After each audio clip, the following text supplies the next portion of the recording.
Okay, so we got 5.2 synthetic division.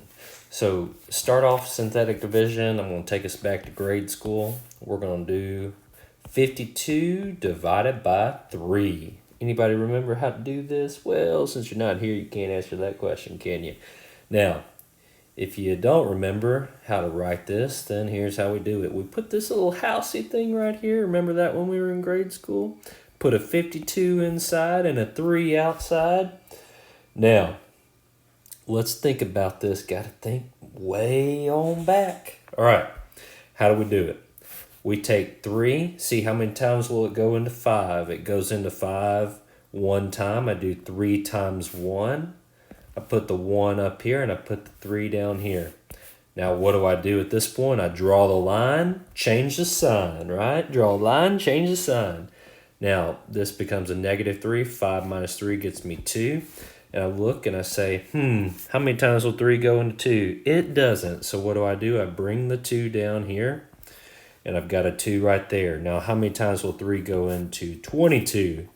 3 times 7 gets me 21, so it goes in 7 times. I put the 7 up top, and I put the 21 here. And then what do? Draw the line, change the sign.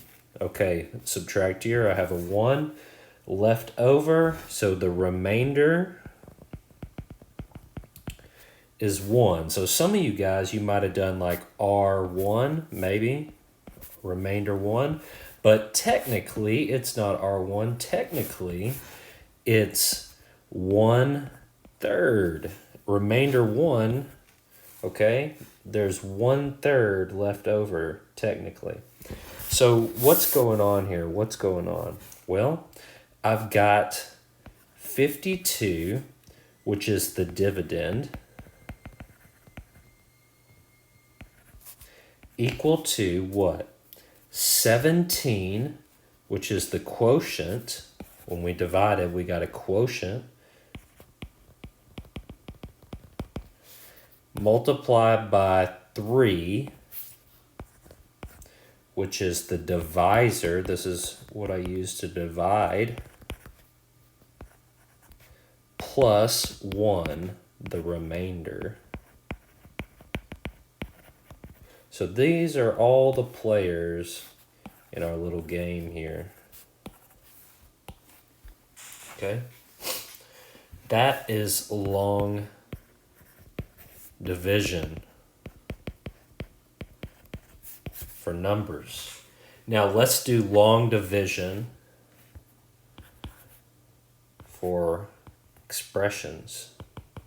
Divide 6x cubed minus x squared minus 5x plus 4 by 3x minus 2. So let's do the division here. It's the exact same thing as what we did right here. Okay, same process. That's why I wanted to show you that first. Let you know, hey guys, we already know how to do this. 3x minus 2 divided into 6x cubed minus x squared minus 5x plus 4. Okay, what did we do first? We looked and we said, all right, how many times will 3 go into 52, right?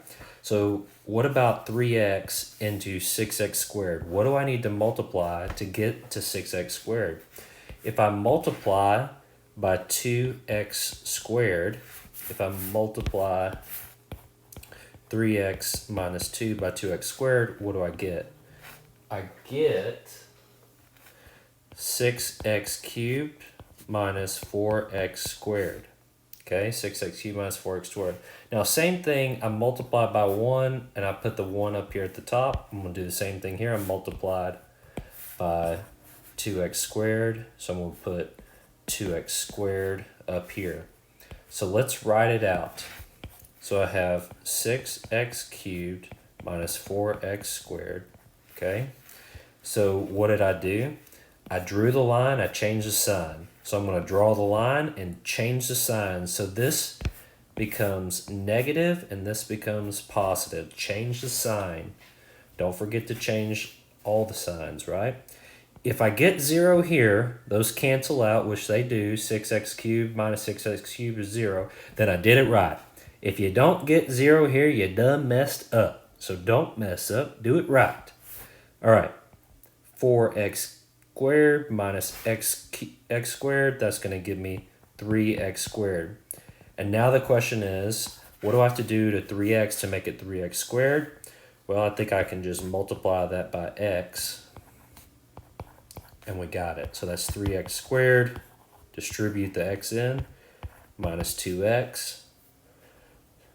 So I'm going to put my x up top.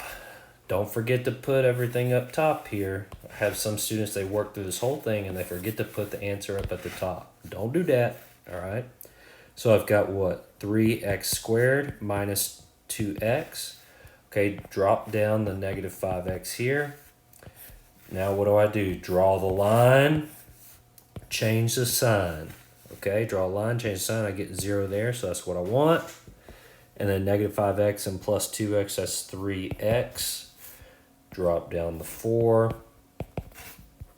Now 3x goes into 3x how many times? 1 time. If you want to multiply that out, good for you. You're just overachiever. That's 3x minus 2 here. Draw the line, change the sign. Don't forget to put that 1 up because that's what we multiplied by right here. Okay? So what do I have left? Well, this gets me 0 just like it should, and 4 and 2 get me 6. So my remainder is 6. So I do the remainder 6 divided by, well, the divisor here was 3x minus 2. So 3x minus 2 there. That is long division, okay? So you might be asking yourself, as you often do in a math class, why do this? Why do this? Okay, because it's awesome, right? No. All right.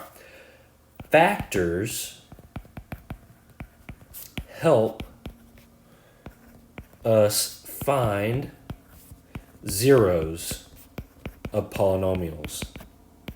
Why are zeros so important? Those are the solutions to these graphs. And a lot of times in real life, these graphs model real life scenarios that scientists or economists or whoever are trying to predict. Say, trying to figure out the spread of the COVID-19 virus, right?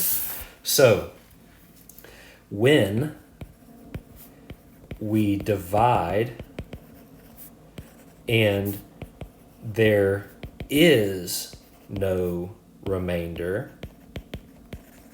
okay, there is no remainder. Now here we had a remainder 6, so this would not be a scenario here. So if we divide and there's no remainder, meaning like this final answer would be 0, okay, in this scenario, then we have a factor. So whatever we divided, our dividend, if the remainder is 0, then that tells me that what I divided by is a factor of the polynomial. Okay, and so we'll talk more about that later, but if you think about it, okay, p of x divided by x minus k, okay, what does this imply? This implies that p of x is equal to something times the factor x minus k plus some p of k. Okay, the p of k is the remainder. And we'll talk about this theorem later. Okay, and if that p of k is equal to 0, right, when I plug k in, I get a remainder of 0, then I know it's a factor. I can factor the polynomial. Pretty stinking cool. Okay, guys, I'm going to cut this video off and then we'll do synthetic division.